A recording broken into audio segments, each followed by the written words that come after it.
बच्चों ये लो,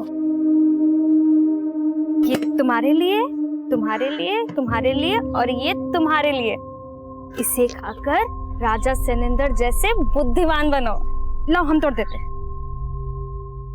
बाजी, राजा सेनेंदर भी अखरोट खाते थे? थे नहीं बच्चा, राजा सेनेंदर आज भी है।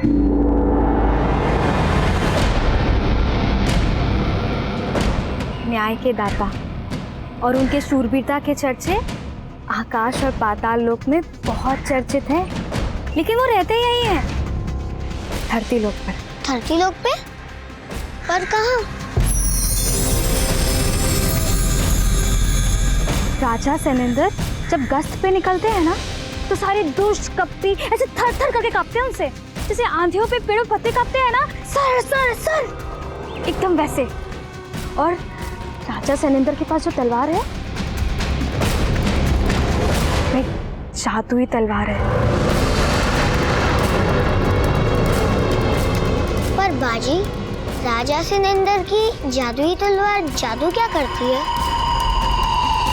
राजा सेनेंदर की जादुई तलवार पापियों के सर गायब करती है।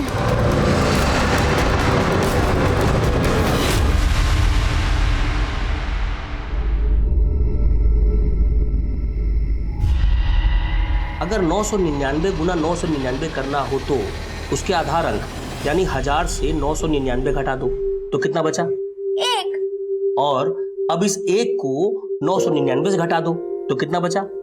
998। अब इस 1 के आगे 2 जीरो लगाओ तो हुआ 9,98,001। हाँ, इसे कहते हैं वैदिक गणित। न कैलकुलेटर की जरूरत न कॉपी घिसने की, बड़ा बड़ा हिसाब किताब मिनटों में हो जाता है। वाह पापा, ये तो एकदम आसान है। हम आपके जैसे वैदिक गणित की विद्या तो सीख लेंगे, पर उससे पहले हमें आपके जैसे टेम्पो चलाना सीखना है। अरे वो भी सिखा देंगे, लेकिन उसके लिए पहले तुमको 18 साल का होना पड़ेगा। ज्यादा सर पर मत चढ़ाओ इसे, लक्षण ठीक नहीं है इसके। सब ठीक है, तुम हमेशा इससे मुंह फुलाए रहती हो, पता नहीं कहाँ है। हम मुंह फुलाए रहते मतलब? तो कहाँ है? मुंह तो फुलाए रहती हो। पापा रुकिए, मम्मी हमको बस बस हमको मक्खन मत लगाओ, हम तुमको अच्छे से समझते हैं।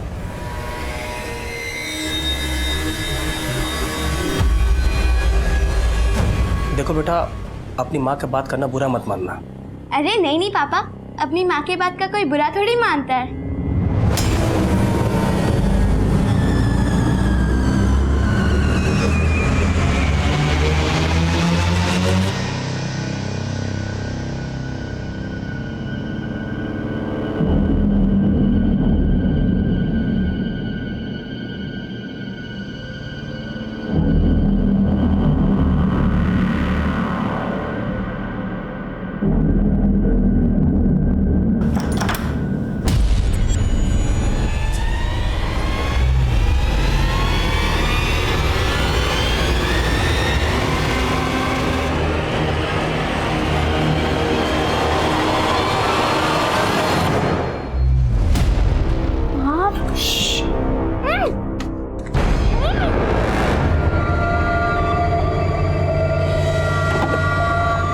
मीनू, ए मीनू, मीनू, ए मीनू, कौन है? रुक! चल! कौन था बेटा? अरे मैं कह रही हूँ ना, इसके लक्षण ठीक नहीं है। देखो मुंदेली, तुम बकवास मत करो। बेटा तुम डरो मत, चलो घर।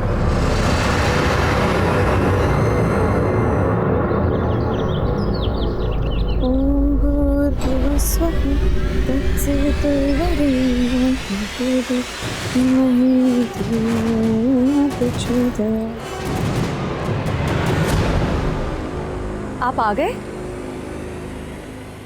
रात भर कहाँ थे? हमारी छोड़ो, अपनी बताओ। तुमने किसके साथ रात भर गुलछर्रे उड़ाए हैं? रोज रोज वही बात। एक बच्चे के बाप बन गए आप, फिर भी हम पर शक करते हैं। ज्यादा भोला बनने का नाटक मत कर हमसे।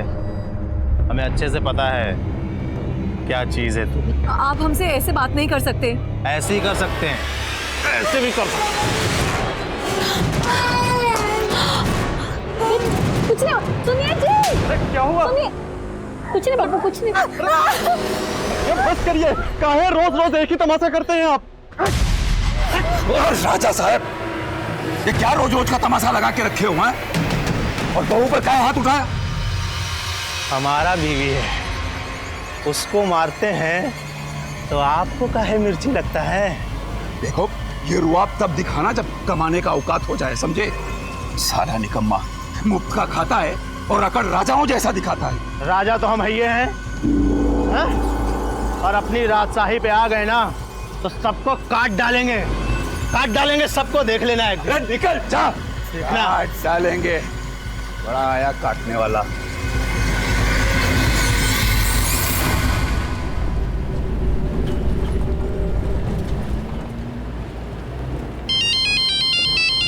रुको पापा, मैं आपको फोन उठा के देती हूँ।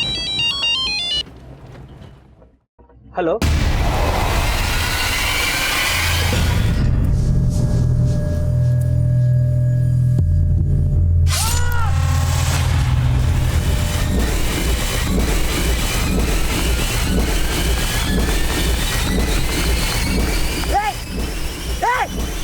क्या किया ये?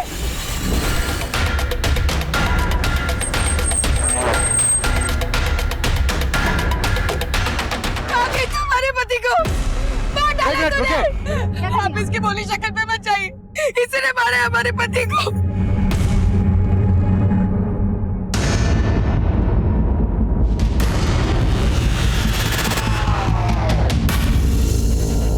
साहब ये रामविलास की लाश है, वो गाड़ी चलाता था साहब, ये टेम्पो भी वही चलाता था साहब। हम लोग वहाँ पर काम कर रहे थे उस तरफ साहब, हम लोगों ने जोर से चीखने की आवाज़ सुनी। हम लोग जब तक यहाँ पर भागकर आकर देखा तो रामविलास की बॉडी पड़ी हुई थी और उसकी बेटी वहीं बगल में बैठी हुई थी और साहब उसके हाथ में तलवार भी थी। तो रामविलास की बेटी है, आप अपनी ही बेटी पर? सगी नहीं है सर, लेकिन हम सगी की तरह ही पाल रहे थे और उसने हमारे सुहाग को उजाड़ दिया।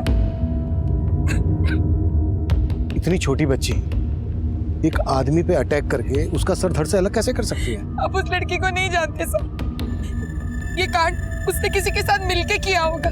किसके साथ मिलकर? ये आप ही पूछ लीजिए उससे। सर आसपास में कोई भी कटा हुआ सर नहीं मिला है, लेकिन खून की बूंदें काफी लंबे तक है।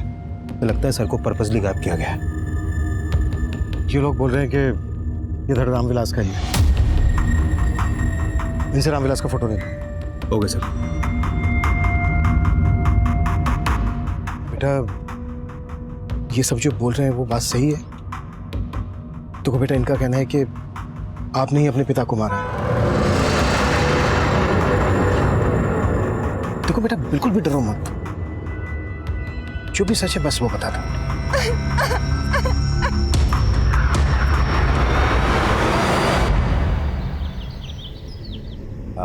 ले बेटा बंटी, थोड़ा और ले बेटा, थोड़ा और खा ले। अरे बंटी बेटा थोड़ा थोड़ा। पापा वो हमको ना जतिन भैया के साथ रहने में जम नहीं रहा है। संगीता भी पेट से हो गई अब, और हम। अरे वाह नवीन, क्या तारीफ कर रहे थे हमारी, हैं? अरे मुंह काहे घुमा रहे हो, इधर देखो। हम बड़े ताऊ बनने वाले हैं, इतना खुशी का बात हमको बताया ही नहीं, हैं?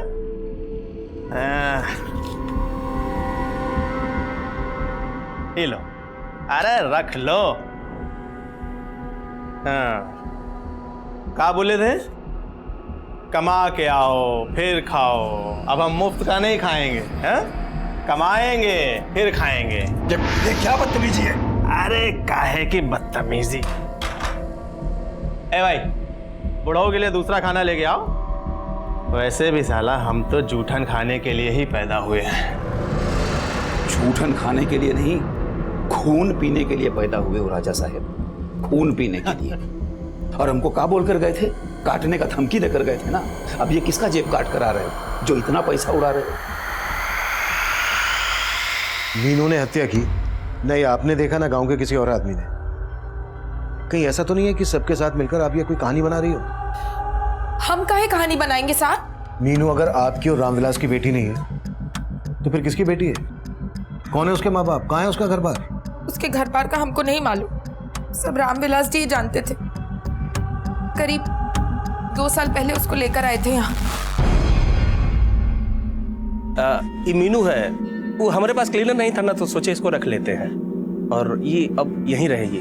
मीनू के बारे में वो हमें कुछ नहीं बताए, वो हमारी सुनते ही नहीं थे। मीनू को इतना लाड से रखते थे कि बाद में अपनी बेटी बना लिया। अरे लाओ रख दो। लो भाई, चाय आ गई तुम्हारी।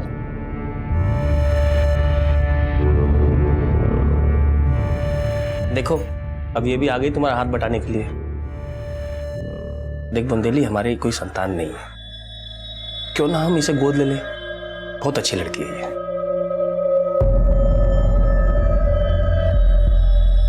वो लड़की तो हमें शुरू से ही चंट लगती थी। रामविलास जी भोले थे जो उसकी बातों में आ गए। साहब, हमको उस लड़की के बारे में पता नहीं था, लेकिन हमको रामविलास की नीयत पर शक था। कैसा शक? कहने को तो रामविलास उस लड़की को अपनी बेटी बोलता था, लेकिन हमको उन दोनों का रिश्ता कुछ अलग ही लगता था।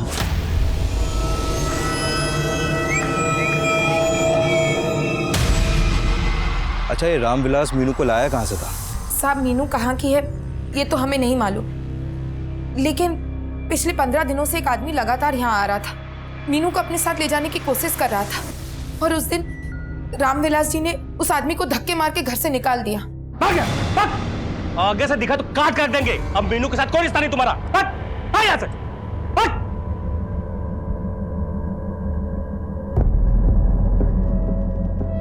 हमने रामविलास जी से उस आदमी के बारे में पूछा तो वो टाल गए। हमने मीनू से भी पूछा, उसने भी कुछ नहीं बताया। और फिर कुछ रोज पहले हमने मीनू को एक आदमी से पैसे लेते हुए देखा था। मीनू कौन था वो? वो पापा का जाने वाला था। पापा ने उनका माल पहुंचाया था ना, इसलिए पैसे देने आया था। हमको उस दिन भी शक हुआ था साहब, पर क्या करते, कुछ पक्का नहीं पता था। था कौन ये आदमी? हम शक्ल तो ठीक से नहीं देख पाए साहब। और हाँ, कल रात फिर एक आदमी आया था, मीनू को अपने साथ ले जा रहा था। वो तो हम लोग जाग गए तो वो आदमी भाग गया। ये आदमी कौन था? हम बोले ना साहब, ना रामविलास जी हमें कुछ बताते थे, ना मीनू, ना हम उसकी शक्ल ठीक से देख पाए। जो आदमी मीनू को पैसे दे रहा था, आपने उसकी शक्ल नहीं देखी? और ये जो आदमी कल मीनू को ले जाने की कोशिश कर रहा था, इसकी शक्ल भी नहीं देखी? जिस आदमी को रामविलास ने घर से धक्के देकर बाहर निकाला, उसकी शक्ल तो देखी थी ना आपने? हाँ साहब। इसका स्केच बनवा सकते हैं? कोशिश करते हैं। अड़ोस पड़ोस वाले रामविलास और मीनू के रिश्ते को लेकर शक जता रहे हैं। और रामविलास की पत्नी बोल रही है कि मीनू से मिलने कोई आदमी आता था। ये चक्कर को समझ में नहीं आ रहा है। सर, क्या सर वाकई एक छोटी सी बच्ची ने हत्या की होगी? नो कमेंट्स, हमारी जांच चल रही है। लेकिन सर अभी तक रामविलास का कटा हुआ सिर नहीं मिला है। क्या वो लाश वाकई रामविलास की है? अभी इस स्टेज पर कुछ भी कहना जल्दबाजी होगी। जैसे ही हमारी जांच से कुछ पता चलता है, आप लोगों को इत्तला कर दिया जाएगा। Thank you sir. एक बात और सर। Thank you.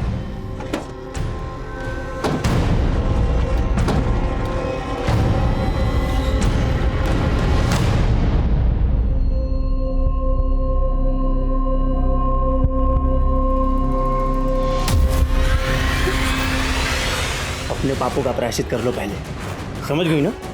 और अपना ही सम्मोहन शक्ति हम पे आजमाने का कोशिश मत करो। अबे तो चिल्ला चिल्ला के हमारे कान में दर्द काहे कर रहा है? बच्चे के साथ यही सब कुछ करना था तो पैदा काहे किए रे? पैदा काहे किए हैं? अगर आपने पापा जी पे हाथ उठाया ना तो हम भूल जाएंगे कि आप हमारे पति हैं। तुम तो पहले भी भूल चुकी थी कि हम तुम्हारे पति हैं।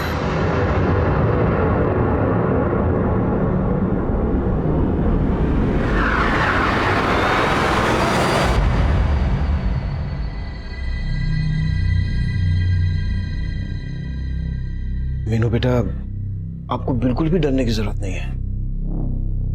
बस बेटा जो भी सच है वो बता दो।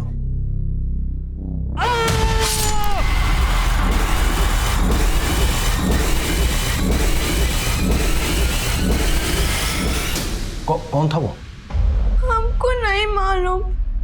देखो बेटा, रामविलास की पत्नी बुंदेली ने हमें बताया कि ये आदमी आए दिन आपसे मिलने आता था। इसको तो जानती होगी ना, कौन है ये? हमको कुछ नहीं मालूम।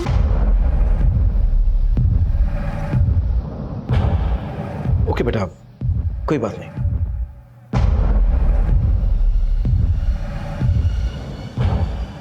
बाजी, राजा सिनेंदर पापियों के सर गायब कर देते होंगे, तो वो पापी तो बिना सर के भूत जैसे दिखते होंगे। ये भूत भूत कुछ नहीं होता है, समझे? अच्छा, तो राजा सिनेंदर कैसे दिखते हैं? उनका फोटो है क्या आपके पास? राजा सिनेंदर है ना बहुत।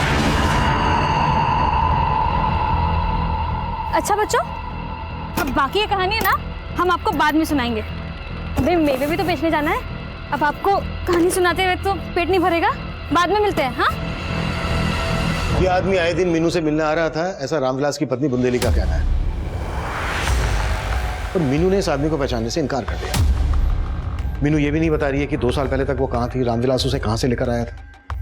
लेकिन हमें इन सभी सवालों के जवाब ढूंढ। मीनू का मेडिकल करवाओ, ताकि ये कंफर्म हो सके कि रामविलास का मीनू के साथ वाकई में कोई गलत रिश्ता था या फिर चक्कर कुछ और है। ओके सर, मैं मोबाइल नेटवर्क कंपनी में गया था। पता चला कि रामविलास के फोन पे आखिरी कॉल सूरज श्रीवास्तव नाम के आदमी ने किया था, लेकिन उसका नंबर अभी बंद आ रहा है। सूरज श्रीवास्तव? ये सूरज श्रीवास्तव वही तो नहीं है जिसका रामविलास की पत्नी ने स्केच बनवाया? नहीं sir, mobile network service provider से सूरज की एक फोटो मिली है। सर, यह है सूरज श्रीवास्तव और इसका नंबर जिमिया गांव के एड्रेस पर रजिस्टर्ड है। तुरंत इस एड्रेस में जाओ। Sir, good.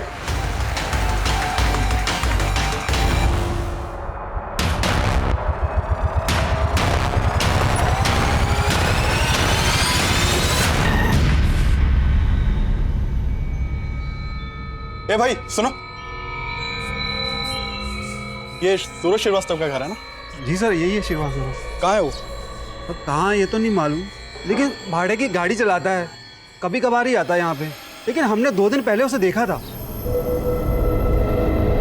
साहब, सूरज लंबे लंबे टूर पे जाता था, लेकिन जब भी जाता था कई दिन लौट के नहीं आता था। और ये सूरज के घर वाले? साहब, वो तो यहाँ पे अकेला रहता है। हाँ संदीप। सर, सूरज तो 2 दिन से गायब है। उसके पड़ोसी से उसका एक नंबर तो मिला, लेकिन नंबर बंद आ रहा। और सर, रामविलास को भी यहाँ पे कोई नहीं जानता, बल्कि सूरज को रामविलास के साथ कभी किसी ने नहीं देखा। सूरज की गाड़ी का नंबर हर बीट चौकी टोल नाका पर भेजो, उसका पूरा रूट स्कैन करो। सर। सर, मीनू की मेडिकल रिपोर्ट आ गई है और रिपोर्ट में सामने आया है कि मीनू थी। सर, ये बयान भी सही हो सकता है कि रामविलास का मीनू से संबंध था। अगर ऐसा है तो फिर यह भी हो सकता है कि रामविलास की पत्नी बुंदेली को इस बारे में सब कुछ पता हो। हाँ संदीप। सर, सूरज श्रीवास्तव की सिल्वर की एक जगह खड़ी होने की इंफॉर्मेशन मिली है। मैं वहीं जा रहा हूँ। ठीक है, हम पहुंच रहे हैं। आइए भोलेनाथ जी, बैठिए, हिचकिचाइए मत, बैठिए। आपके बिना बोले ही हम आपकी सारी समस्याएं जान जाएंगे। वो कैसे?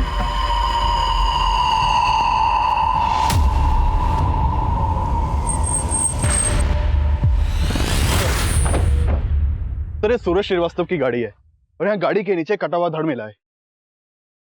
ये रहा सर। सर, यहाँ आसपास कहीं भी कटा हुआ सर नहीं मिला, लेकिन हमारी टीम हर जगह छानबीन कर रही है। सर, वहां एक कटा हुआ सर मिला है। ये देखिए सर। हमने जब उस कटे हुए सर को फॉरेंसिक के लिए भेजा तो सामने आया कि वो कटा हुआ सर ना तो रामविलास झा का था और ना ही सूरज श्रीवास्तव का। वो सर किसी तीसरे ही आदमी का था। सर, इस एरिया में 3 लोगों के सिर काट के हत्या कर दी गई। आखिर कौन है उनका कातिल? हमारी जांच चल रही है। सर, आपकी जांच नतीजे पर कब पहुंचेगी? सर, आपको नहीं लगता कि वो कोई सीरियल किलर है? देखिए, हम हर एंगल पर काम कर रहे हैं और जल्द से जल्द किसी नतीजे पर पहुंचेंगे। Thank you.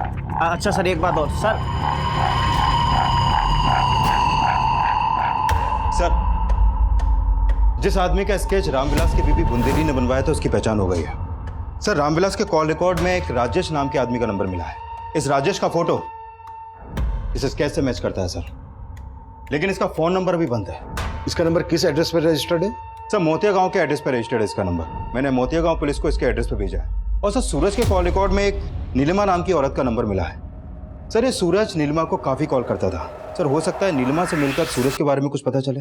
तुम इस नीलिमा से मिलो, मैं मीनू से बात करता हूँ। Okay sir. मीनू बेटा देखो, आपको बिल्कुल भी डरने की जरूरत नहीं है, बस जो भी सच सच है वो बता दो। बेटा क्या आपके साथ कोई जबरदस्ती करता था?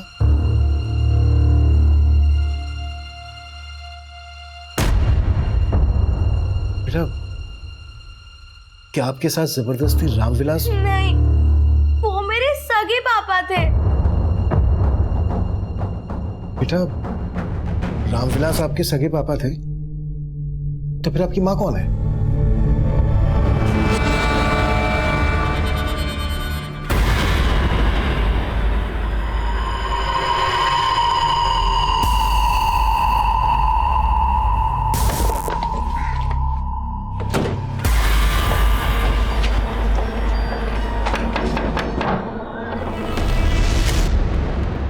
जी सर।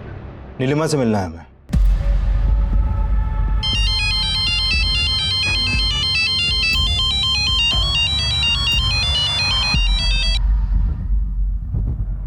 हेलो पापा। बहू, पुलिस आई है, तुमसे मिलना चाहती है। पुलिस? कौन है आपकी माँ? क्या नाम है आपकी माँ का? वंदना। मैं उनके साथ मोतिया गांव में रहती थी। मोतिया गांव? हाँ, पर पापा मेरे साथ नहीं रहते थे, वो कभी कभी आते थे।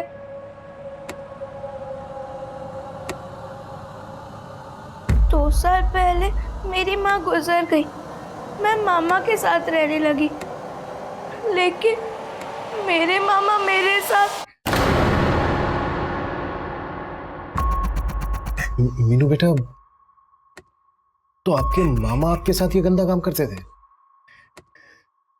इसलिए पापा मुझे यहाँ ले आए और उन्होंने बोला। बेटा हम आपसे एक बात बताना चाहते हैं। वंदना तुम्हारी माँ हमारी पहली पत्नी थी। बेटा हम जानते हैं तुमको बुरा लग रहा होगा, लेकिन बेटा हम अपनी गलती सुधारना चाहते हैं। अब से तुम हमारे साथ ही रहोगे बेटा, हमेशा। पापा ने बोला समय आएगा तो वो मेरी सौतेली माँ को सब बता देंगे। लेकिन बेटा आपकी सौतेली माँ बुंदेली ने आप पर रामविलास की हत्या का आरोप लगाया है। ये सब झूठ है। लेकिन बेटा ये तो झूठ नहीं है ना, ये आदमी आपसे मिलने आता था। बोलो कौन है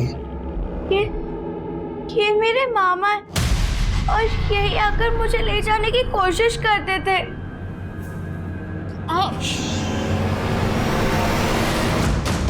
मेरे मामा हमको कहीं ले जाकर बेच देना चाहते थे।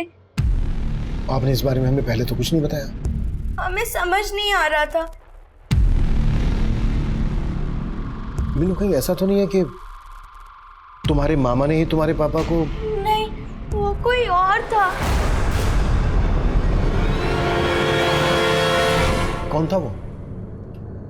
हमको नहीं मालूम। सर मीनू, एक मिनट सर। मोतिया गांव की पुलिस मोतिया गांव गई थी, राजेश वहां से भी गायब। इस राजेश का लुकआउट नोटिस जारी करो, पता करो ये कहाँ जा सकता है, और उसका फोन नंबर भी सर्विलेंस पे डालो। सर।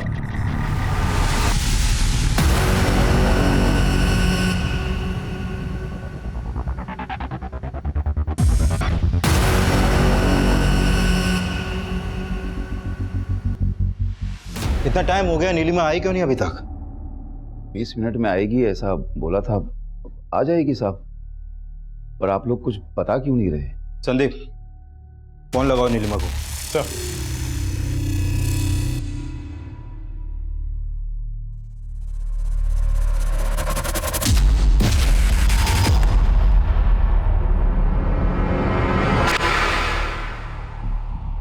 ये कौन है? ये हमारा बेटा है जतिन। नीलिमा का पति। अभी कहाँ गया जतिन? वो किसी काम से बाहर गया है। सर, नीलिमा का फोन तो बंद आ रहा है। ये नीलिमा कहाँ गायब हो गए अभी? अरे साहब, फोन की बैटरी खत्म हो गई होगी, आ जाएगी। लेकिन अब तुम्हारा बेटा जतिन वापस नहीं आने वाला। मतलब यही है ना जतिन? अब बोलती क्यों बंद हो गई? इसकी लाश हमें 5 दिन पहले मिली है और आप बोल रहे हैं कि जतिन कहीं गया है अभी? हाँ, मैं तो यही बोल के गया था साहब। पर ये बंद कीजिए। अब आपसे थाने में चलकर बात होगी। साहब, मीनू जरूर कोई नई कहानी बना रही है। वो रामविलास जी की सगी बेटी हो ही नहीं सकती। ये सब बोल के वो हमारे मरे हुए पति को बदनाम कर रही है। हमने मालूम किया है, रामविलास अक्सर मोतिया नगर जाया करता था, जहाँ मीनू की माँ वंदना रहती थी। अरे साहब, हमारे पति टेम्पो चलाने पता नहीं कहाँ कहाँ जाते थे। आप मीनू की बातों में मत आइए। वो रामविलास जी की सगी बेटी नहीं हो सकती।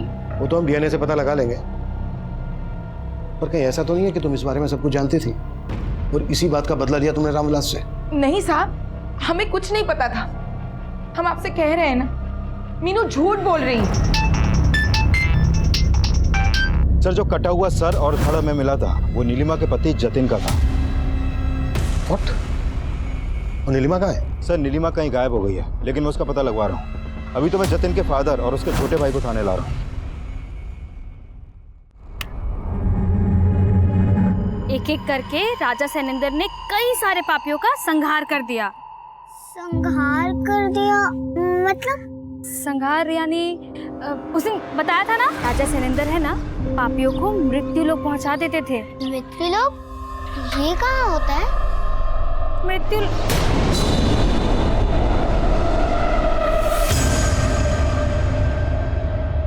5 दिन पहले जतिन भैया अपनी बीवी से झगड़ा करके निकले थे घर से। उसके बाद से हम उनको देखे नहीं है दोबारा। इसके अलावा हमको कुछ मालूम नहीं है। जतिन की मिसिंग कंप्लेंट क्यों नहीं फाइल करवाई? हमको आभास ही नहीं था कि उसके साथ। ये रो के मत दिखा। जतिन की बीवी नहीं मारा है ना जतिन को? नहीं साहब, वो तो खुद जतिन की मार का शिकार थी। लेकिन जतिन किसका शिकार बना? जतिन के अलावा हमें 2 लाशें और भी मिली हैं, ये रामविलास की और ये सूरज की। सूरज के फोन पर नीलिमा की काफी बातें होती थी। ना हमें सूरज का सर मिला है और ना ही रामविलास का। नहीं साहब, आपको जरूर कोई गलतफहमी हुई है। हमारी बहू ऐसी नहीं थी। अरे जयचंद और नवीन तो कुछ नहीं उगल रहे हैं, और नवीन की बीवी संगीता से भी पता नहीं चल पाया है कि नीलिमा गायब कहाँ है। सर, नीलिमा के बारे में एक चौंकाने वाली बात पता चली है। नीलिमा सम्मोहन करती थी। सम्मोहन? जी सर, और नीलिमा के ज्यादातर क्लाइंट्स मेल थे। सर, रामविलास नीलिमा का क्लाइंट था या नहीं ये तो कंफर्म नहीं हो पाया, लेकिन सूरज श्रीवास्तव नीलिमा का ही क्लाइंट था। सर, कहीं ये नीलिमा सर गायब करके वाकई में कोई तंत्र मंत्र तो नहीं करती? हमें रामविलास और सूरज के सिर्फ धड़ मिले, सर नहीं, जबकि जतिन के सर और धड़ दोनों मिले। और सर, पूछताछ में यह भी पता चला है कि नीलिमा की अपने पति जतिन के साथ बनती नहीं थी, बल्कि जतिन को उसके परिवार वाले खुद नापसंद करते थे। और जतिन का छोटा भाई नवीन, वो तो अपना हिस्सा लेके घर से अलग होना चाहता था। नवीन की वाइफ संगीता से सख्ती से पूछताछ करो, और नीलिमा के जितने भी क्लाइंट हैं सबसे पूछताछ करो। और मीनू के मामा राजेश की क्या अपडेट है? सर, राजेश का नंबर सर्विलेंस पे है। सर, ये तो साफ है कि राजेश मीनू की स्वर्गीय मां वंदना का ही छोटा भाई था, लेकिन मोतिया गांव के लोग ये दावे से नहीं कह रहे कि रामविलास ही वंदना का पति था। सर, पहले तो मीनू ने राजेश को लेकर कुछ नहीं बोला था, और अब रामविलास को अपना सगा पिता बता रही है। सर, मुझे लग रहा है कि ये मीनू अब भी हमसे कुछ छुपा रही है।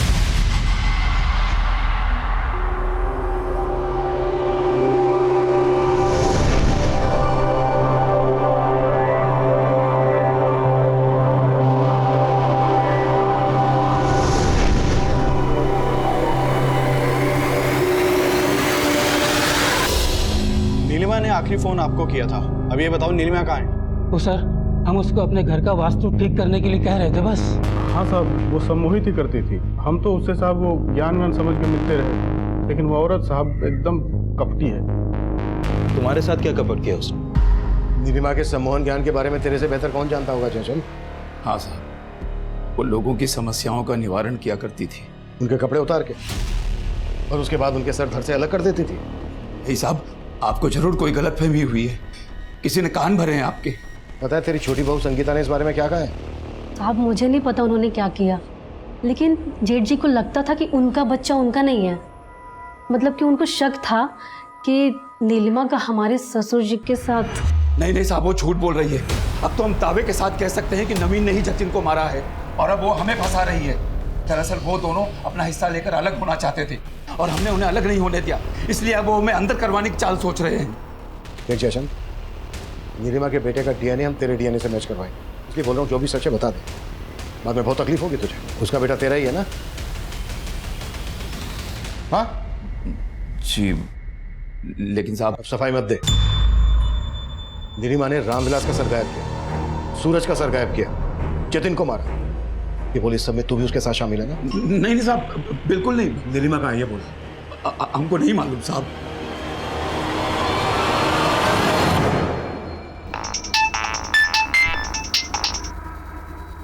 हेलो,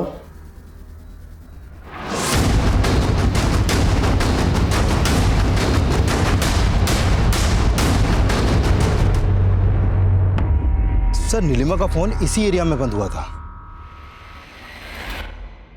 तो मतलब ये नीलिमा, मीनू के मामा राजेश का फोन सर्विलेंस पर था। जैसे ही उसने अपना फोन ऑन किया, उस जगह को ट्रैक डाउन कर लिया जहां पर राजेश छिपा हुआ। मीनू का मामा राजेश अपने इस बयान पर कायम रहा कि उसका इन हत्याओं में कोई हाथ नहीं। मेरे न्यूज़पेपर में काम करता है, 2 दिन से इनका फ़ोन नहीं लग रहा है और इनके घर पर ताला लगा हुआ। शिट, देवेंद्र तो अक्सर मुझसे मिल रहा था इन कटी हुई लाशों की इन्फॉर्मेशन के लिए। हाँ सर, मुझे भी लग रहा है देवेंद्र के गायब होने का चक्कर भी इसी केस से जुड़ा हो सकता है। आपको ऐसा क्यों लग रहा है? सर वो इस केस को जिस तरह से कवर कर रहा था, हो सकता है उसे इस केस से जुड़ी कोई बात पता चली हो और उसको भी। ये देवेंद्र रहता कहाँ है? उसका एड्रेस दो।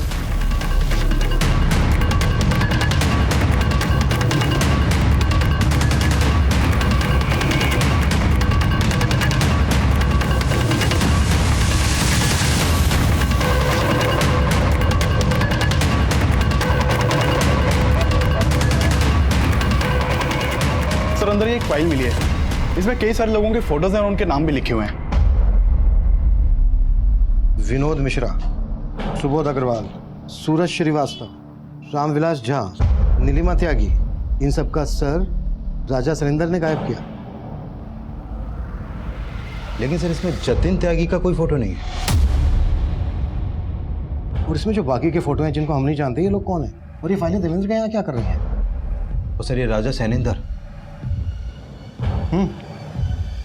और इसमें यह भी लिखा है कि राजा सैनिंदर कलयुग का एक राजा है। कहीं ऐसा तो नहीं है कि ये राजा सैनेंद्र देवेंद्र की स्प्लिट पर्सनालिटी है? इस देवेंद्र के बारे में सब कुछ पता करो और जो बाकी के फोटोग्राफ इस फाइल में हैं जिन्हें हम नहीं जानते, ये फाइल और ये डायरी एडिटर को दिखाओ और पता करो ये लोग कौन है। Okay sir.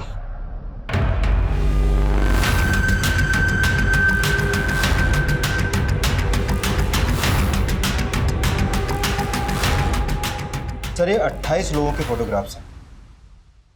मैंने सूरज, नीलिमा और रामविलास के अलावा इन सभी लोगों के बारे में जानने की कोशिश की।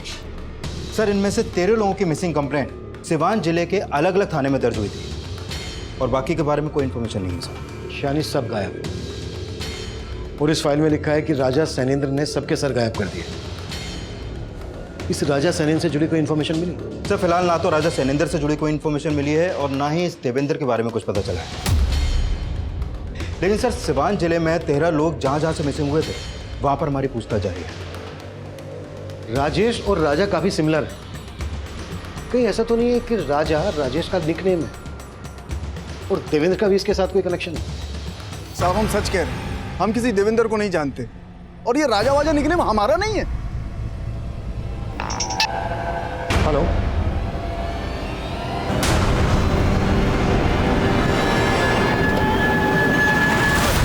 सर इस इलाके में एक जमीला नाम की लड़की के बारे में पता चला है। वो यहाँ गली गली घूम के मेवे बेचा करती है और सर वो गली मोहल्ले के बच्चों को राजा सैनेंद्र की कहानियां सुनाया करती है। वो गली मोहल्ले बच्चों को मैंने यहाँ इकट्ठा कर लिया है। अंकल, जमीला बाजी कहती थी कि राजा सैनेंद्र यहीं कहीं धरती लोक पर रहते हैं और वो पापियों को मृत्यु लोक में पहुंचा देते हैं। अच्छा बेटा, ये जमीला बाजी रहती कहाँ है? मालूम नहीं अंकल, हम तो उन्हें यहीं देखते थे। अच्छा बेटा, इनमें से किसी को जानते हो? हाँ, हमने उस दिन था इनको? ये जमीला बाजी के पीछे गए थे। सर हमने देवेंद्र के कॉल रिकॉर्ड अच्छे से चेक किए थे, लेकिन ना तो उसमें किसी जमीला का नंबर मिला था और ना ही किसी राजा सैनिंदर का।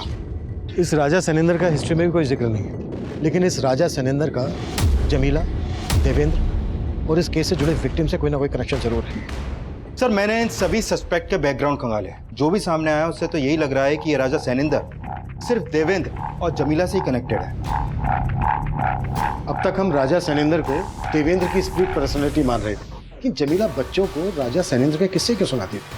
कि राजा सैनिंद्र कोई है या नहीं, इसका अभी तक कोई ठोस एविडेंस तो नहीं मिला है,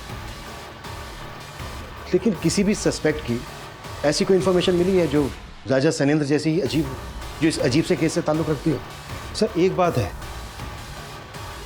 नीलिमा का एक क्लाइंट है भोलेनाथ, उसके 2 बेटे हैं जिनके नाम अध्यादेश और संविधान है। आपको सुनने में थोड़े अजीब नहीं लग रहे हैं ना? भोलेनाथ के बेटों के खिलाफ कुछ? सर वो दोनों दिल्ली में पढ़ते हैं और वहीं हॉस्टल में रहते हैं, और मर्डर के समय भी वो दोनों दिल्ली में ही थे। बेटे को ये अजीब सा नाम देने वाला है भोलेनाथ। इस भोलेनाथ को मिलने के लिए बुलाओ और इसके कॉल रिकॉर्ड्स भी निकालो। Okay sir.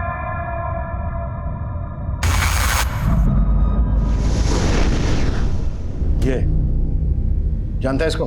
हाँ साहब, ये मेवे बेचा करती है। जमीला का पति भी था, सलीम। हमें पता चला है राजा सैनिंदर ने इसका सर गायब कर दिया था। राजा सैनिंदर? नहीं जानता, पर सलीम को तो जानता होगा। तेरे कॉल रिकॉर्ड्स में नंबर मिला है हमें इसका। हाँ साहब, ये कुछ महीनों पहले मुलाकात हुई थी इससे। और ये पत्रकार देवेंद्र, इसको भी जानता होगा। साहब ये सब आप मुझसे क्यों पूछ रहे हैं साहब? सुमित, नहीं रुकिए रुकिए, बताते हैं। भूख लगी है, पहले दाल पिलाइए।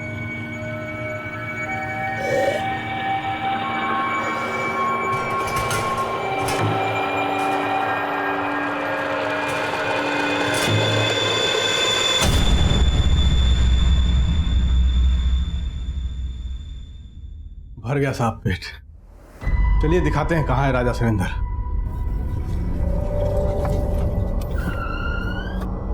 आइए हम आपको दिखाते हैं साहब, आइए। ये देखिए राजा सैनिंदर का पहला इंसाफ। बहुत ज्ञानी आदमी था साहब। और भी हैं साहब यहाँ पे, सूरज अग्रवाल, नीलिमा त्यागी, सब मिला के साहब यहाँ पे 30 खोपड़ियाँ हैं। कुछ तो बाहर भी हैं साहब। आइए हम आपको दिखाते हैं।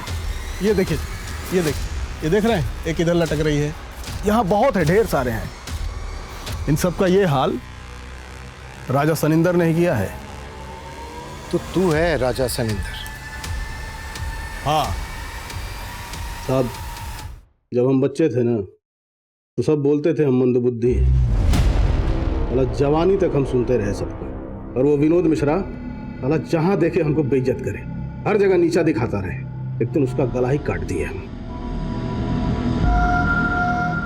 और वो सूरज बहुत सियाना था। वो उसका चालाक खोपड़ी देख के साहब हम ठान लिए अब अगला मगज हमको रामविलास चाहिए। साला बहुत तगड़ा वैदिक गणित जानता था। तो सूरज का फोन से हम उसको कॉल किए। वो साला हमारा इंतजार कर रहा था और हम उसका सर काट के ले गए।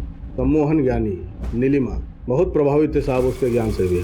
तेरी ये कहानियां जमीला बच्चों को क्यों सुनाती थी? और तेरी इन कहानियों की डायरी और फाइल देवेंद्र के घर क्यों मिली? सूरज से पहले हम 25 लोगों का सर अलग कर चुके थे, पर कोई हमारे प्रताप को जानता ही नहीं था। तो हमने सोचा साहब हमारा चर्चा होना चाहिए। तो जमीला का पति सलीम और नीलिमा के सम्मोहन में आके वो जमीला से बेवफाई करने लगा।